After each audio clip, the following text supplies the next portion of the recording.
para dizer o mínimo lá nos Estados Unidos, porque o presidente Donald Trump e o secretário de guerra, o Pete Hegseth, eles convocaram centenas de oficiais generais das Forças Armadas para apresentar um plano de enquadramento à ideologia do Donald Trump, do presidente. Ou seja, quem não concorda com ele, com o Trump, tá fora. Esse é o recado, assim, traduzindo numa frase. E nesse discurso, o Trump disse que tem inimigos internos dentro dos Estados Unidos e que é difícil neutralizar esses inimigos porque não usam uniformes. Vamos entender esse trecho, o que disse o Donald Trump. Vamos lá. We're under invasion from within. No different than a foreign enemy, but more difficult in many ways because they don't wear uniforms. At least when they're wearing a uniform, you can take them out. These people don't have uniforms. But we are under invasion from within. We're stopping it very quickly. Vamos chamar o Jamil Chad para falar com a gente sobre esse assunto, também outros desdobramentos ali do governo Donald Trump. Jamil, boa tarde para você. Boa tarde. Boa tarde, bom estar aqui com vocês todos. E esse recado muito, muito perigoso de uma instrumentalização política do exército americano. Agora, não em terras estrangeiras, mas no próprio território americano. Isso é absolutamente de dar arrepios, perdão, esse discurso de hoje, o próprio Hegseth, a própria transformação da Secretaria do Departamento de Defesa em Departamento de Guerra. Guerra contra quem exatamente? E aí a gente vai descobrindo que a guerra não é apenas fora, é uma guerra interna contra esses inimigos. E a gente sabe que a extrema-direita adora, né, Rodrigo, criar os inimigos internos até para justificar, e ainda, obviamente, tem toda a questão da imigração apresentada como a ameaça, como a invasão. É um momento muito, muito dramático. E para completar, só, Gabi, perdão por essa introdução, há um elemento fundamental que a gente precisa lembrar, que em 2021, na invasão do Capitólio, faltou um elemento ali, para aquilo ali funcionar, para aquilo ali ir adiante. Justamente as Forças Armadas. As Forças Armadas que viraram para Donald Trump e disseram: não contem conosco, nós não fazemos parte, basicamente, dessa tentativa de golpe ou de derrubada ou de questionamento do sistema político americano. O que nós estamos vendo a partir de agora nos Estados Unidos, na verdade, já desde o início desse segundo mandato de Donald Trump, é uma tentativa deliberada de politizar as Forças Armadas, politizando não apenas nos seus, eu diria, objetivos, escolher os imigrantes, etc., mas também submetê-las a uma ideologia. E isso é extremamente perigoso. Nós já estamos vendo tropas em várias cidades americanas, sob a justificativa falsa, vamos deixar aqui muito claro, a justificativa falsa de combater o crime organizado nessas cidades, algumas cidades que sequer contam com índices elevados de criminalidade, e agora esse discurso, tanto do Hegseth como do Donald Trump, sinalizando que o governo americano quer os generais submetidos a uma ideologia. Isso lembra muito o discurso das ditaduras latino-americanas, né? Muito.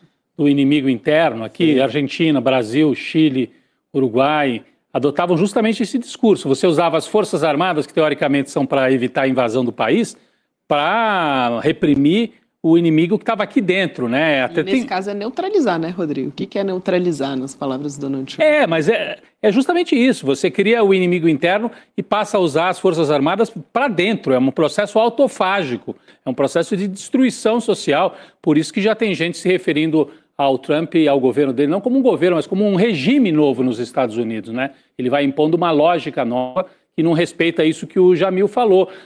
Ele tentou, né, puxar os militares para aquele momento ali do Capitólio, e os militares falaram: não é a tradição, não embarcaram.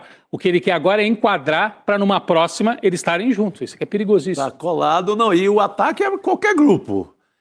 Segundo ele, o discurso dele é muito na linha, os inimigos de fora a gente sabe porque tem uniforme diferente e a gente sabe onde atacar. O interno é mais difícil porque está em trajes civis, ou seja, qualquer grupo agora é alvo preferencial, né? Se falar espanhol, tiver a pele um pouco mais escura. Meu Deus, adeus.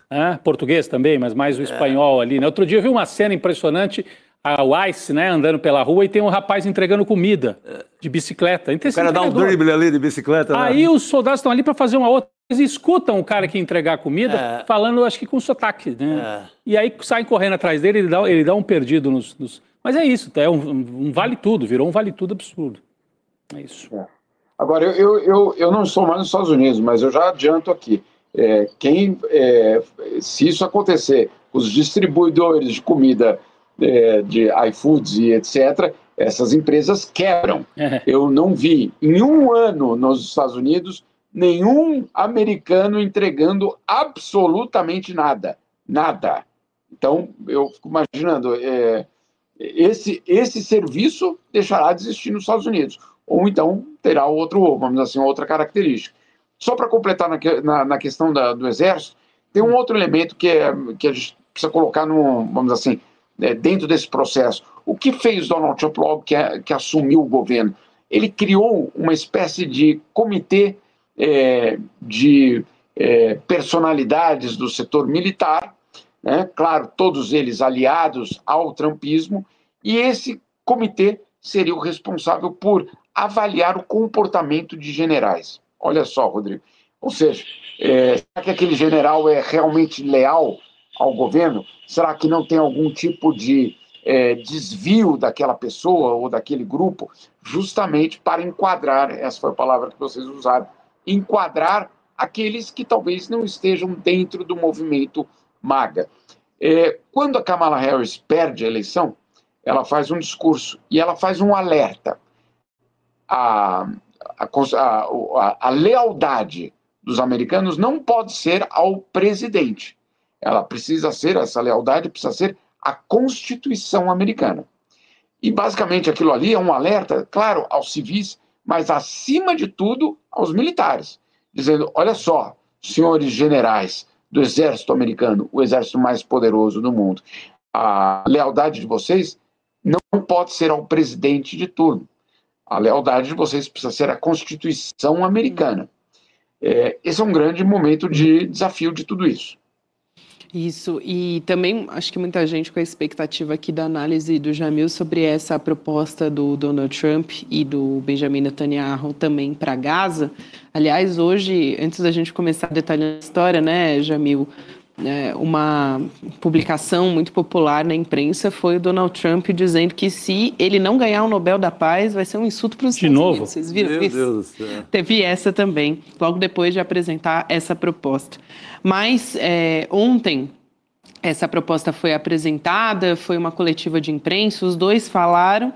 E você pontuou muito bem, Jamil, na sua coluna lá no UOL, falando que teve uma parte ali que não foi considerada ao prever esse acordo, vamos dizer assim, para um cessar-fogo, que são os palestinos, uma parte muito importante desse genocídio. Pequeno detalhe. Um detalhe. 7 milhões de palestinos. Exatamente. Então, essa proposta aqui, só para dar um resumo, mas o Jamil vai poder falar muito melhor do que eu, dessa proposta do governo dos Estados Unidos, prevendo um acordo internacional e temporário, que eles estão chamando de Conselho de Paz. E depois dessa pacificação, teoricamente, aí o controle de Gaza seria cedido para a autoridade palestina, que, aliás, também falou na sexta-feira na Assembleia da ONU, remotamente, porque ele não tem visto, né, o presidente da autoridade palestina para falar na Assembleia. E o Tony Blair, britânico, vai estar também, né, ele seria o líder dessa cúpula. Eu queria que você detalhasse um pouco, até porque você, Jamil, também fala sobre isso, né, que os britânicos lá atrás abriram espaço para a criação de um Estado judaico há mais de 100 anos. Então, isso é história também, e as autoridades palestinas não foram consultadas à época. Não foram consultadas há 108 anos e, mais uma vez, agora não são consultadas.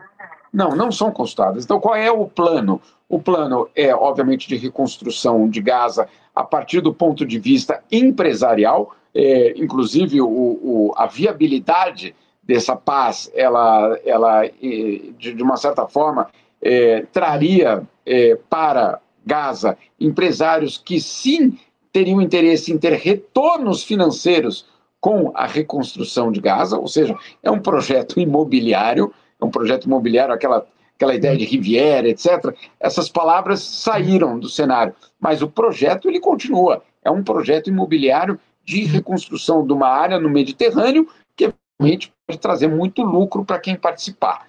Ponto número 1. Ponto número 2, como você falou, Gabi, ela não envolve, no primeiro momento, os palestinos. O do Hamas, certamente não. Mas nós não estamos falando do Hamas, nós estamos falando da autoridade palestina, do presidente da autoridade palestina, Mahmoud Abbas, e nenhum outro palestino faria parte dessa transição. Aí você pergunta, não, calma aí, e aonde que eles entrariam nessa história? Apenas num segundo momento, caso, obviamente, essa transição aconteça dentro de uma estrutura que, obviamente, Netanyahu e Trump estariam de acordo, mas tem uma outra condição. A outra condição é que a autoridade palestina se reforme.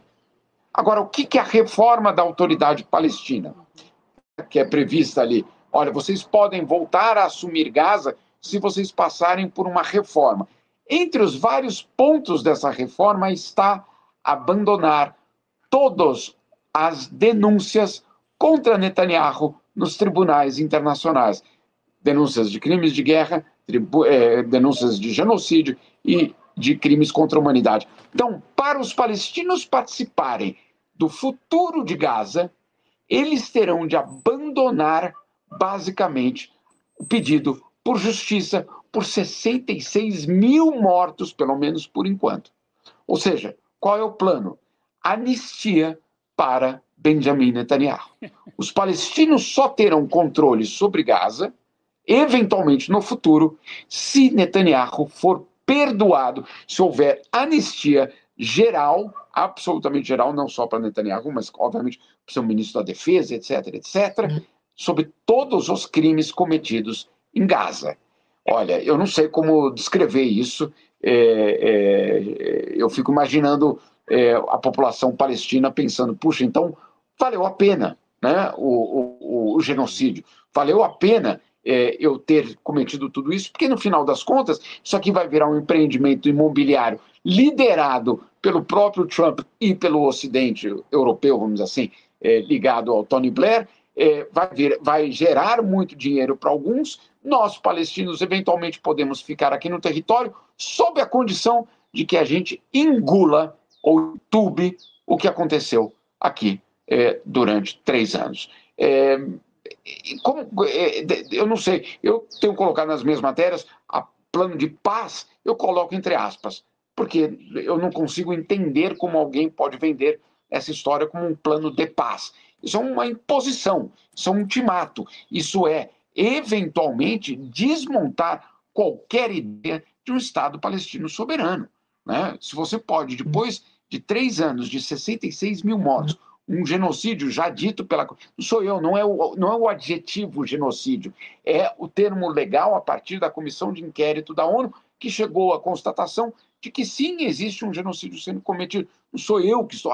o Jamil acha que tem um genocídio. Não. Comissão de inquérito da ONU, liderada pela Navi Pillay. Navi Pillay é uma juíza sul-africana, que foi a mesma que julgou, basicamente, o genocídio em Ruanda. Olha só, é a mesma pessoa, não é outra pessoa, é a mesma pessoa que julgou Ruanda. Agora chegou à constatação de que em Gaza há um genocídio. Essa pessoa está dizendo, olha, genocídio, perdão, esse plano agora está dizendo, isso tudo que aconteceu, nós vamos enterrar junto com os escombros de Gaza e reconstruir o que eles estão chamando de Nova Gaza.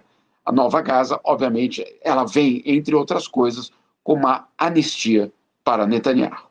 Nova Gaza, e se o Hamas disser não, ou a própria autoridade palestina, aí ficam com ônus. Disseram não, é aceitar ou aceitar. Aí se disser não, destruição total. Aí é destruição total, porque agora tem um argumento. A gente apresentou um plano, vocês não aceitaram?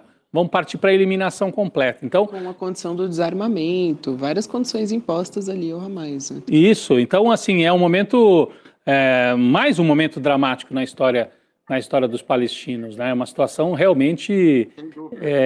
Nova Gaza, que história é essa de Nova Gaza, gente? Parece nome de padaria, enfim, entendeu? É Gaza, assim, você não... E batizaram de fora para dentro, é um projeto colonialista, totalmente colonial, né, de imposição. O Tony Blair no comando, assim, o imperador, né? O imperador Tony Blair. O Império Britânico lá, olhando, fiscalizando. É um sintoma de decadência. Olha, perdão, sobre Tony Blair, perdão, eu acho que às vezes a gente perde quem é Tony Blair no Oriente Médio. Tony Blair no Oriente Médio é o sinônimo do cachorrinho do George W. Bush, na época da guerra no Iraque. Tony Blair foi o único líder internacional naquele momento, há 20 anos, que apoiou, basicamente, a invasão do Iraque, vocês se lembram.